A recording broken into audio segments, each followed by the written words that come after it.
question. You know, I known Amy for about 30 years, and I guess for some reason she trusted us. You know, I've been on her show. I was a longtime listener, as was Carl, and we saw her do these remarkable things over the years. You know, many of the stories that you see in here, many more that we didn't have time for. And it just seemed like the right time to make a film about independent journalism. And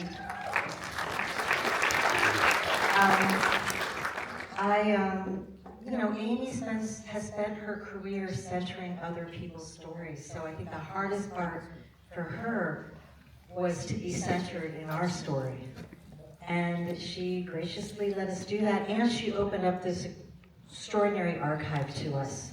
But Amy, why did you let us do it? You seem to have a footage going way back. Was some of that yours? Like, how did this? Yeah, I actually shot, if you remember the piece of Newt Gingrich, Amy confronting Newt Gingrich about calling the First Lady a bitch, and also asking President H.W. Bush about what do you say to people who call you a war criminal for bombing Iraq. I shot that in 2000 at the Republican National Convention. I just volunteered for the weekend. Your colleague Jeremy Scahill talked me into it. I just followed Amy around with the camera and, you know, did some things right and did some things wrong.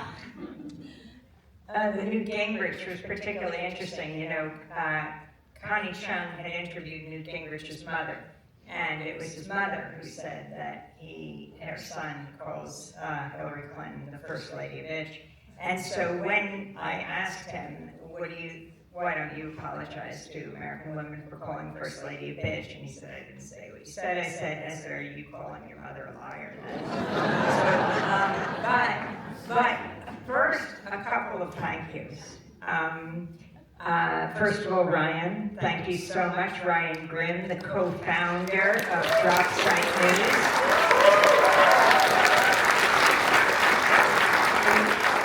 With Jeremy Scahill, who started, as you see, at Democracy Now!, moved on to help co-found The Intercept, and then now Drop Site News.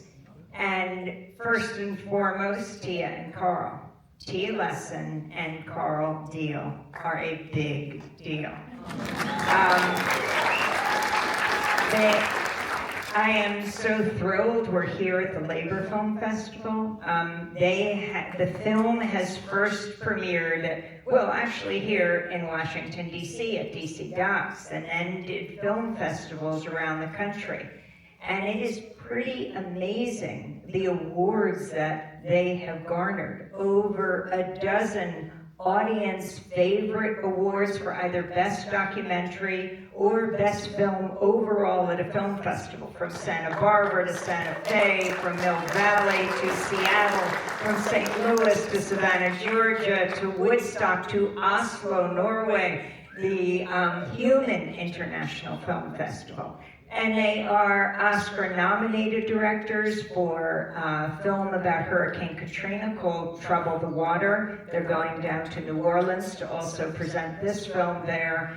And Tia just won 3 Emmys for her film The Janes, about the underground abortion network in Chicago in the 1960s. Then they did Citizen Coke. They were Michael Moore's producers.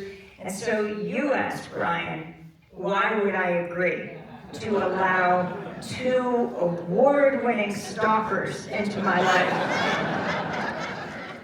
It's a very good question. And I did it without hesitation. With hesitation, without hesitation. Well, of course, it was personally problematic for me, but I really do feel at a time when you have the president calling the media the enemy of the people, when you have these billionaire tech bros like Jeff Bezos, founder of Amazon, buying the Washington Post, under his reign there, they developed that slogan, democracy dies in darkness, which is so true. Well, the Washington Post is going through very dark times right now, as they just fired or laid off a third of the reporting staff, hundreds of reporters, at the same time that Jeff Bezos paid $40 million for a documentary about Melania that did not exactly receive rave reviews, and spent another $35 million on publicity for it. And now I think just in the past week they're talking about reviving The Apprentice with Donald Trump Jr. What is all that about? From the paying tens of millions of dollars to cutting the newsroom staff, might it all be about currying favor? Yeah. The level of pressure on the media right now as he sues CBS and they settled for $16 million, as you saw, ABC as they settled for $50 million. I truly believe they would have won in court. But for CBS, the stakes were much higher, right? Then they got this Trump FCC approved merger that was worth, what, $8 billion between Paramount and Skydance. And just last week, having the head of Paramount, David Ellison, and his father, Larry Ellison, you know, very devoted Trump allies, holding a dinner, this media owner honoring President Trump. And the shuttering of newspapers around the country, the eviscerating the Corporation for Public Broadcasting, and a huge shout out tonight as we celebrate WHUT, Howard University PBS. We have a number of you are here celebrating because of this very important station. And a shout out tomorrow, we'll be doing the fundraiser to WPFW, one of the Pacifica Five. And I want to have Julie Drizzen stand up, the founding producer of Democracy Now!, wherever you are.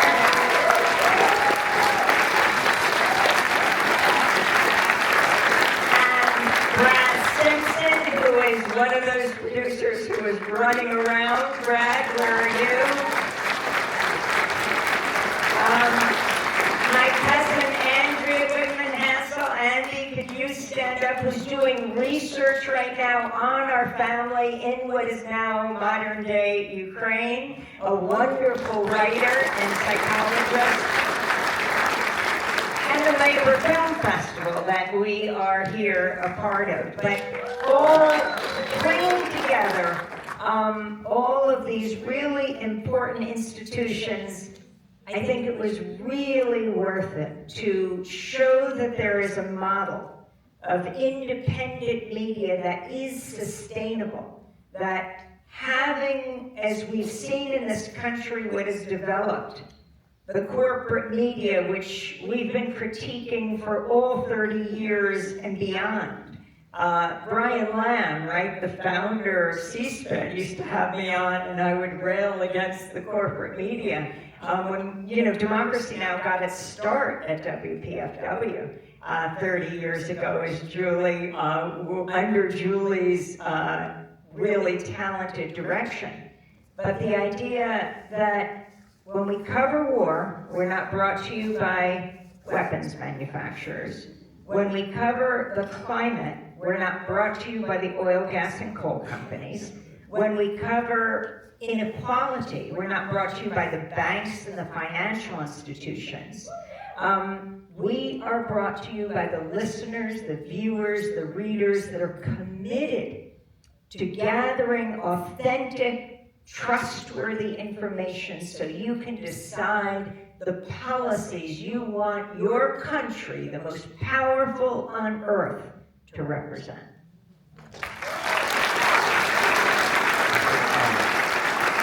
Just add one more name that I don't. Daniel Hale was going to come tonight. I don't know if he did. Daniel Hale, if you're here, what we do up here on stage, I mean, what we do in our profession would not be possible without sources taking risks.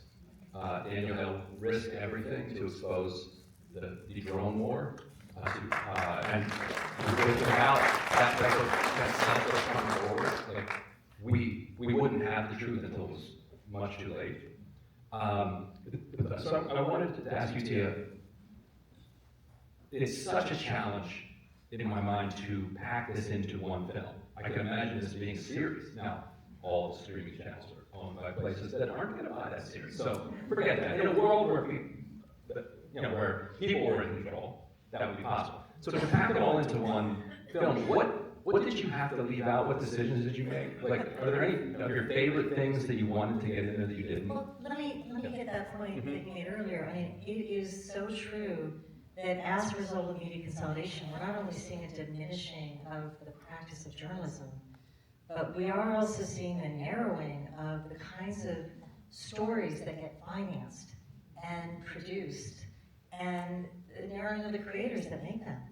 And I mean, I wonder out here, how many of you guys have suffered from layoffs from media consolidation? Former Post reporters, okay, not in this audience. There's so many around the country, and I just want to speak to that, and then I'll answer your question. You know, last month, Carl and I joined with our executive producer Jane Fonda, our executive producer Rosario Dawson, Julie Cohen. We joined thousands of other filmmakers in the independent sphere in Hollywood to say no to this proposed merger between Warner Brothers and Paramount.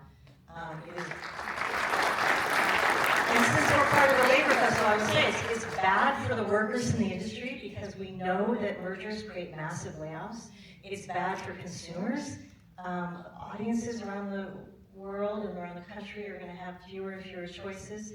It's bad for the creators, the filmmakers, and the journalists. So it's a critical issue right now. And yes, we did not have illusions that this film would be snatched up by one of the big companies owned by Bezos or the Ellisons. But we do have big ambitions for it. In terms of your question, yes, there was a tremendous amount of material to sort through. And, you know, really, it was our lived history over the past 30, 40 years. We, at a time when, you know, history is being erased, when cultural institutions are made to take down the history and public libraries are banning books, like that was important to us to kind of steep ourselves in this history of what Amy has been recording with her team every day. That's what journalists do. They record history as it unfolds.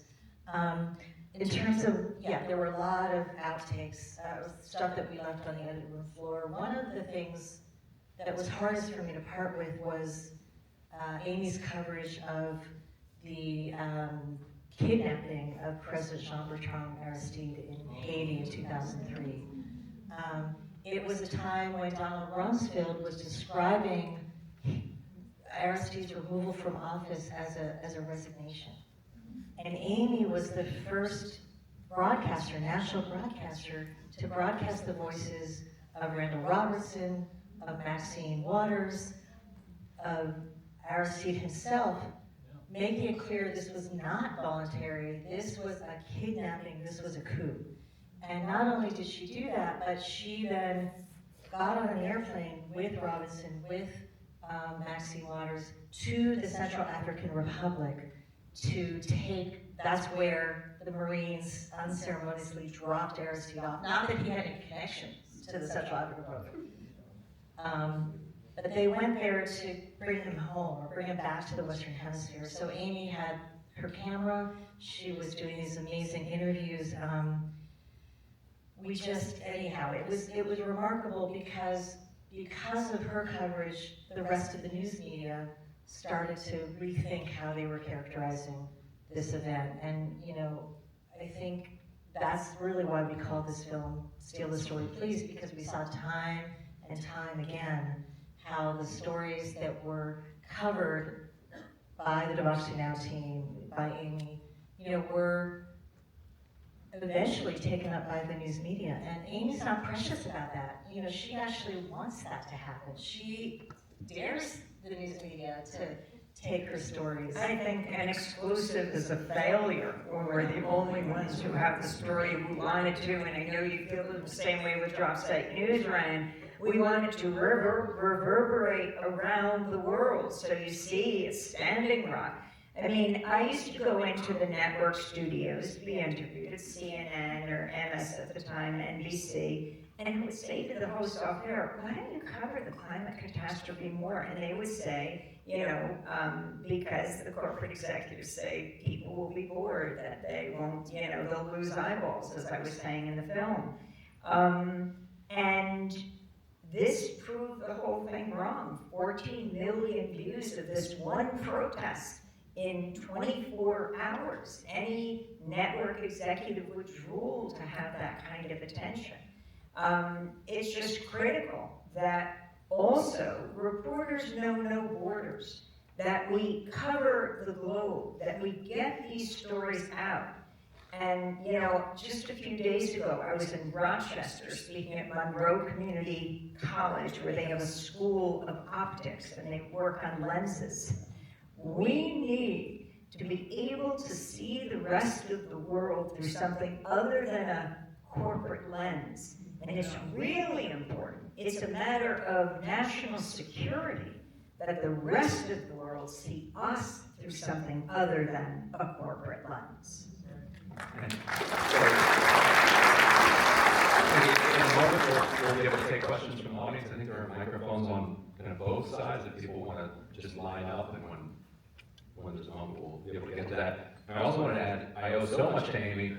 Also, gratitude for Sharif Abdul-Qudus, who I think it probably happened after this, you put the film to bed. He now has been our Middle East bureau chief, so. And Sharif is an amazing reporter, as you see there. And he was with us for years. He then went home to cover the Egyptian Revolution, Tahrir Square. He basically didn't leave there, with our colleague, senior videographer, Haim Sood, who was chasing me, chasing Wells Griffith. And he almost made it to the Egyptian national basketball team. He was a great basketball player.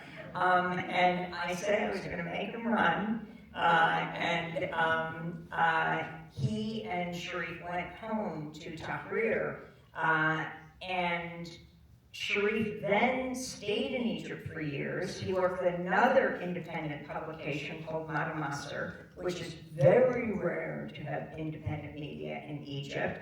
Came back, worked with us, and now has joined you at Drop Site News. You know, we can't predict the form media will take in the future. I could never have predicted, you know, all the social media platforms. Democracy Now! Started before there was the word podcast, you know, when we were on the intertubes at democracynow.org, and the other networks were looking at us. We did it because necessity is the mother of invention. We couldn't afford to pay satellites to broadcast our radio show, get it to other stations.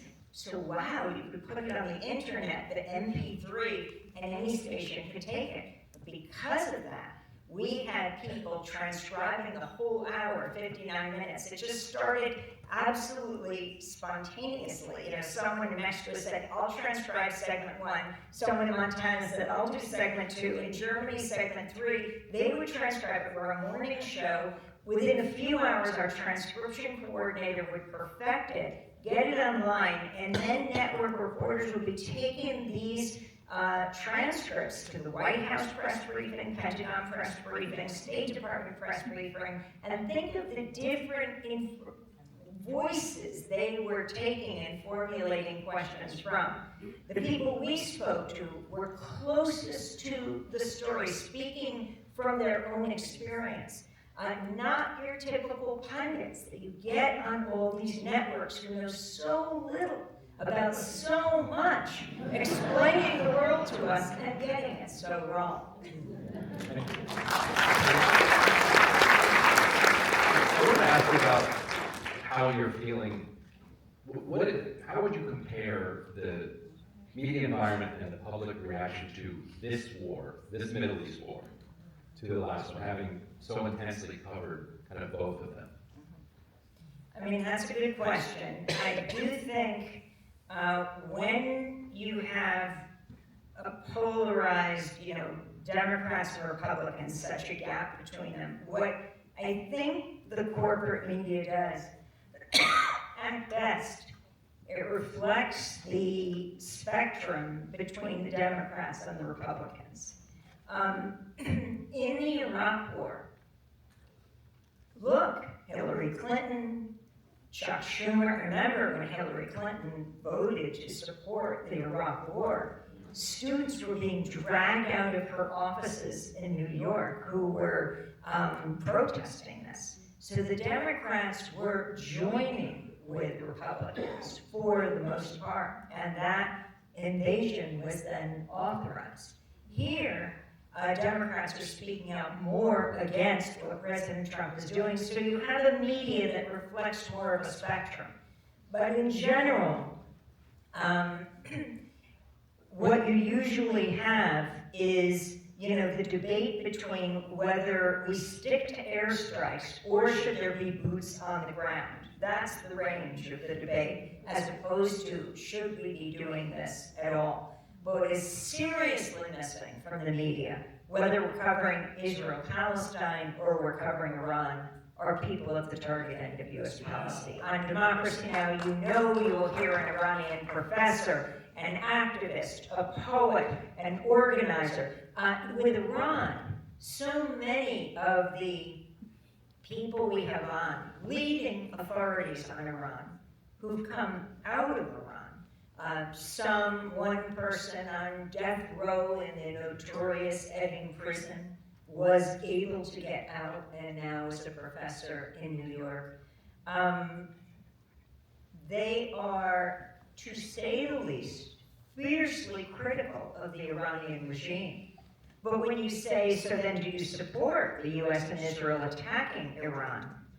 They are vociferously opposed. And they say, you are entrenching an even more right-wing regime. And it's very interesting to hear from all these sectors. And Palestinians, the lack of Palestinian voices, and let me say why this is important. It's a visceral thing.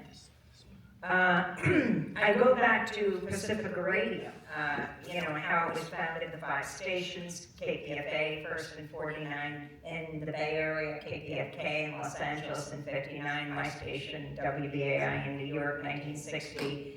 WPFW here in Washington, 1977. KPFT in Houston went on the air in 1970 in the Metro. Within weeks, it was blown up by the Ku Klux Klan. They strapped dynamite to the base of the transmitter and blew it to smithereens. Within a few weeks, KPFT got back on their feet, they rebuilt the transmitter, started broadcasting again, and then right in the middle of Arlo Guthrie singing Alice's Restaurant, they blew it up again. And I thought that was a good song. But they strapped 15 times the dynamite to the base of the transmitter, blew it up. Now it took months for them to get back on the air. January 1971, Arlo comes back to Houston, finishes the song on the air. And I can't remember if it was the Grand Dragon or the Exalted Cyclops, because I often confuse their titles. But he said it was his proudest act. And I think that's because he understood how dangerous Pacifica is, dangerous independent media is, public media in general, because it allows people to speak for themselves. And when you hear someone speaking from their own experience, an Israeli grandmother, an Iranian aunt, an uncle in Afghanistan, you might say, that sounds like my uncle, and I don't like my uncle. But it makes it much less likely that you'll want to destroy him. The media can be the greatest force for peace on earth. Instead, all too often, it's wielded as a weapon of war, which is why we have to take the media back.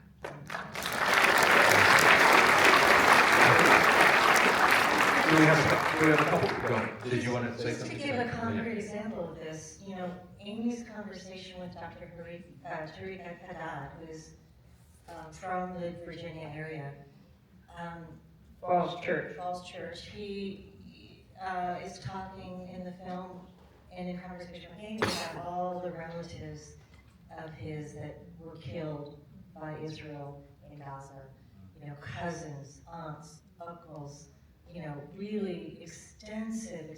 I think he talks about 100, but I think it's now over 200 members of his family have been killed. And when I first saw that interview, I couldn't help but think about my grandmother, who was a Holocaust survivor, who I grew up hearing, you know, her recitation of cousins, of her parents who were killed, of cousins, of aunts and uncles, of nephews and nieces, and, you know, I couldn't help but make that connection.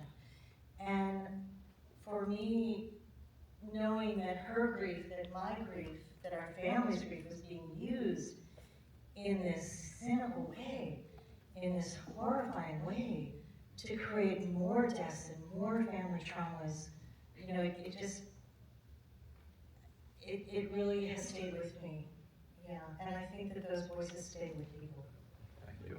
So I think we have a little bit of time for some questions over here. If there's anybody? We can't really see. Yes. But I hear now. Yes. I got a question. On this side. Oh, okay, go for it. So I saw the Battle of Seattle coverage you had. I think that was your first video broadcasting. You're right, the Battle of Seattle, 1999, the protests against the World Trade Organization. I thought it was amazing. And there's a story, so that was about the industrialization. So there's a story that's being ignored now about AI and synthetic biology. The New York Times had a big piece on that yesterday, but a couple days ago they posted online about an indictment of Dr. Fauci's senior advisor online, but they were afraid to put it in print. I don't know if they were afraid of losing subscribers, but there's like polarization, like the Republicans deny climate change, and Democrats are denying the COVID lab origin. And The Intercept had an intern, Emily Cobb. She's got a book coming out on that. If you could interview her, would be great. Well, you're making me think of something important, and that is, you know, this is how we get our stories in all different ways. And anytime you have an idea for a story or someone you think would be someone who should be interviewed, write to stories@democracynow.org. And so we actually have to wrap. Oh, wait. Before we wrap, Yeah. I'm sorry, I just need to tell you, this is the opening night, not only of the Labor Film Festival, but it's the opening night of our theatrical release in this Washington, D.C. area. This film is going to continue to play through the weekend. It is our largest weekend with this film. We have about 150 theaters booked. This weekend we're going to be about 30 of them. And it will stay in this theater as long as people show up. We don't have 70mm print. We don't have the print ad budget of Warner Brothers, but we do have a superhero, and we have all of you, and we need you each to be our ambassadors to let people know about this film, that it's playing here at the AFI Silver Theater, and that they must show up. I think we're booked through next Thursday. If enough people show up, the film will be extended. Not only that, but other communities will book it in the area. So I really, really ask, if you like this film, and if you didn't, that's okay. Go home, enjoy. But if you did like this film, and you want communities like yourselves to get together, please spread the word. We have postcards in the back. Tell your friends, come back. Come back yourself. Tell your family, tell your neighbors. We really need your help. Thank you. And every one of you that comes to this theater, we thank you so much, and we thank AFI Silver. You open the door for another theater to decide to book this film. And what happens then as it is screened all over the country, it also pushes this idea of independent media. As the lot of the legacy media is shuttering or is being shattered in one way or another. This is such an important model for a media moving forward. And that's what you support when you let people know. Since Tia and Carl, these amazing filmmakers, are distributing this independently, it also sends a message to the corporate media, as does all these audience favorite awards, that there is an audience out there, a vast audience, that wants something different, that believes in the First Amendment and freedom of the press, which is about your right to know. That independent media is essential to the functioning of a democratic society. Thank you.